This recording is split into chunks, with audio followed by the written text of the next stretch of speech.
In 1918, as the world faced a crippling pandemic, silent film star Charlie Chaplin was perhaps the most recognizable figure to grace the silver screen. But this isn't Charlie Chaplin. This is the very early work of Cohasset filmmaker Jason Conforti. I was in 4th grade. I wanted to make my own Chaplin video. I thought he was hilarious, so my dad helped me film and edit. We had like a little premiere and everything. Kind of got that first taste of having an audience. 100 years after Chaplin released The Kid, this kid is poised to follow in his idol's footsteps. Jason Conforti was accepted into the Savannah College of Art and Design, one of Hollywood Reporter's top 25 film schools in the country. When COVID started, there was just a lot up in the air. My major, having it be very collaborative and wanting to be with other people, having it be all virtual probably wouldn't be the best experience. And also money comes into factor as well. Being at home on your laptop, having to pay the same amount as if you were in person doesn't quite make that much sense.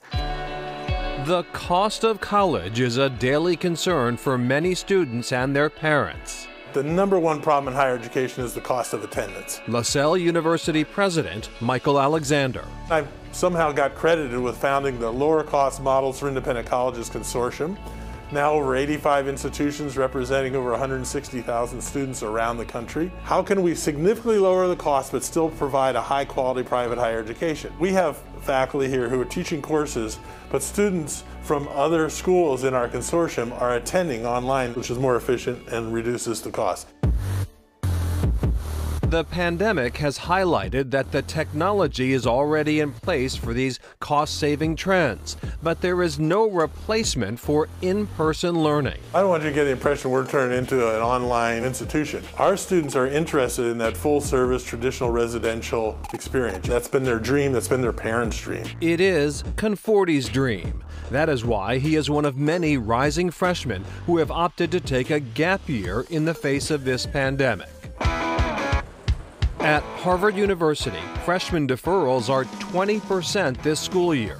That number doesn't include upperclassmen like Harvard crew standout John Mark Holbrook Ozida, who is delaying his sophomore year while still living and training in Allston. I grew up in a small town in the San Francisco Bay Area. I first learned how to row in 7th grade, sophomore year. I went to the national championships. That was a pivotal moment in my life because it was the hardest thing I'd ever done. When Ozida was invited to see firsthand the elite Harvard rowing team, it was love at first sight. I saw Harvard do a practice and I was like, oh my God, these guys are on something different. After winning a silver medal at the 2018 Junior World Championships for the Red, White, and Blue, Ozida rowed for the Crimson in 2019. In March 2020, his season came to an end. That was just such a gut-wrenching moment because it was everything I'd worked for. His frustration grew as he tried to continue his Cambridge education in California. For me, it just wasn't a way of learning that I worked really well with. I didn't want to lose the academics and the time with my team. So Ozida hit the pause button, sitting out a year of school with the hopes that a fall 2021 return will include a semblance of normalcy. There is definitely a very special bond between me and all of my teammates. Rowing, you have to match so perfectly. First practice back, there's going to be a lot of banging on boats. I think it's going to be a great time.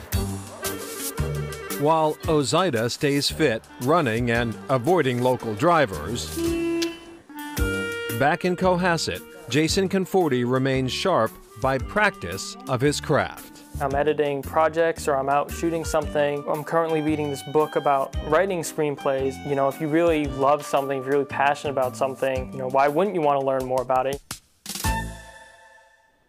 And Jason Conforti says although he has found a steady flow of work during his gap year, the plan is still to attend college.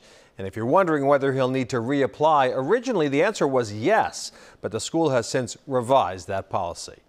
Up next, tackling remote teaching.